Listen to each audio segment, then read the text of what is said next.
Cheers and welcome to Bitter Reality Brewing. Yeah, we're not doing beer. No, we're not doing beer. We're doing iGulu's white sparkling wine. That's right, it's a white wine. Sparkling because it's going to be carbonated. But let's say you've never done this before. It's okay, they make it easy and I'm going to go through all the steps. So it'll be very, very simple. What are you going to need? Well, you're going to need an iGulu sparkling wine kit. You're going to need an iGulu. This right here is the F1 series. You're going to need a clean keg, sanitized. I mean, clean it as best you can. You can get oxygen cleaner. I'll leave links below for things like that. You can make your own Star San blend. Star San with distilled water. Make sure you clean everything. Take the little, just everything, okay? And then these are sitting on the paper towel because I sanitize these too. I get these scissors that you can take apart. Why? Well, it makes it easier for cleaning. Now let's see if I can put them back together. But that's okay. What else do you need? You're gonna need a gallon of spring water. Don't use tap water. It's usually got bleach or chloramine in it. It's gonna kill the yeast. It's not gonna taste good. Just go buy a gallon of spring water. And then pour 8.5 ounces in here and make it really warm. Doesn't have to be boiling, just really, really warm. Why 8.5 and not 8? Well, the kit's out of the UK and 250 milliliters makes approximately 8.5 ounces. So now you know. You're gonna wanna sanitize this. I already sprayed it. I know I'm touching my fingers, which are also got Star San all over them, so it's okay. So we're gonna cut the very top and cut as close to the top as possible. You can always cut it again, but you can't uncut something because there is liquid in here and it's a double pouch. I know what you're saying. You're like, what do you mean double pouch? There's 2 pouches in here and I don't think I can show you easily without creating a problem.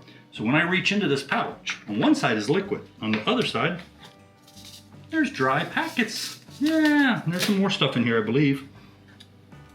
Okay, so I have an RFID. I have yeast and nutrients for wine. And I have, they call it wine finings. That's bentonite. What is bentonite? Where did it come from? It's, without getting into all the science, it comes from volcanic ash. And it's refined and everything, but it's used when you add it to the wine. It pulls all the little bits and pieces out of the wine and helps to clarify it. So it's not foggy looking wine, you know what I'm saying? And the longer it sits, the more clarified it's gonna become. So before we start blending up the liquid side, which literally looks like thick apple juice, but it's wine, so it's thick wine juice or grape juice, whatever you wanna say, we're gonna add the finings to the warm water or hot water in this case, because I heated it up before I got on camera, just so as it cooled, it would be warm by the time we got to it. So you're gonna take the 2.5 grams of what they call finings, which is bentonite. It's kind of gray. Okay, I'm gonna dump that in there as I hold the sides and almost burn my hands because I did heat it up a little bit more. I'm gonna stir it up. You want it to kind of become very liquidy. Okay, it should look like a nice fog. Are you going to drink bentonite? No, it's going to fall out of suspension. It's going to be on the bottom. Stuff is very heavy. Stir it up as best as you can. Give it time to kind of sit and absorb some of the liquid, and that'll help with matters. So we can go ahead and we can start adding our wine here, which I'll put something up here so you can see it a little bit better. There you go, nice and tall. Nice and tall. Bring it up a little bit so you can see it. Remember, you don't want to exceed the max. So what I'm going to do is I'm going to pour this in without any water. And then I'm going to add water and I'm going to add the bentonite and everything else. So we're going to hold it up so you can see the pretty liquid. There we go. Yeah, see? Nice. Almost looks like synthetic motor oil. Smells a lot better though. Smells a lot better. Kind of looks like I said, concentrated apple cider. Stop dripping, and as you can see in there, okay, I'm going to add some of the water. It's just my OCD. You don't have to do it this way, I promise you. You do not. And just use room temperature water, assuming your room temperature is around the low 70s, high 60s, whatever you want to. Ooh, don't splash too much.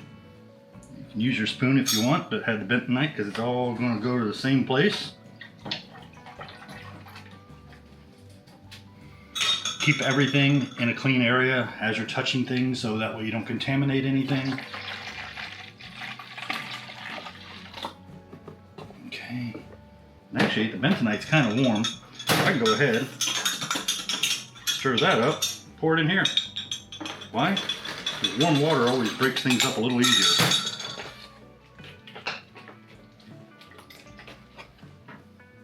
And then you just pour that in. Just pour the bentonite right on in there. It's not going to hurt you. Don't drink it straight. Wait till after fermentation, it'll settle out. It's all good. Yeah, we'll go ahead and pour that in there. Okay. If you don't get it all, don't worry about it. It's all good. Now, it smells nice, but it's clean. So we're going to go right ahead and we're just going to top it off. So we can go up to 1 gallon. Let me double check the instructions to make sure I didn't miss it. Yeah, we're all good. So I'm going to pour this here. Actually, I'll show you the little marker, even though I kind of need to see it. I think I can kind of see it on the mirror there. The camera. And there you go.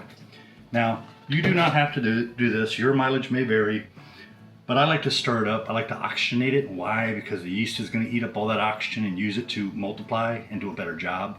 So I'm going to do that. Give me 2 seconds. Okay, we're going to start with the straw. Yeah, that's right. The dip tube, however you want to call it.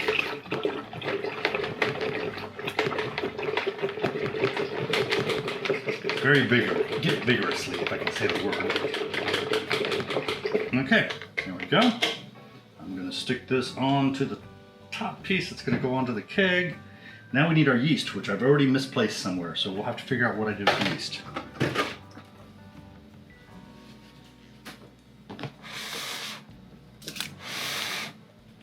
Okay, I got the yeast. It looks like I'm sitting right at 1 gallon. I'm a hair over the max, it's okay. As close as you can get. These usually tear open. You don't usually need scissors for these. Okay, so we're gonna take that. We're gonna just sprinkle it. Dump it all in there. Okay, and that is 5 grams of yeast and nutrient. Now, I simply take this, put it inside, close it down,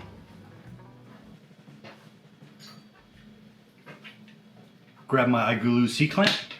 Why do you put this on? Well, under carbonation, because this will carbonate itself, it's going to be under pressure. When it's under pressure, it could explode. The lid will fly off and there'll be a liquid everywhere. It'll be a hot mess. You don't want to do that. Okay?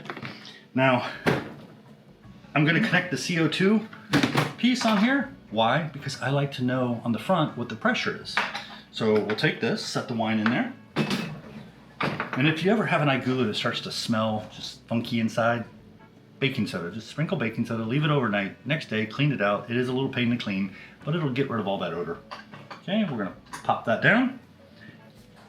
And literally, I know you're looking at me going, what's next? It's this easy, okay? And I'm gonna pull you up here so you can see it.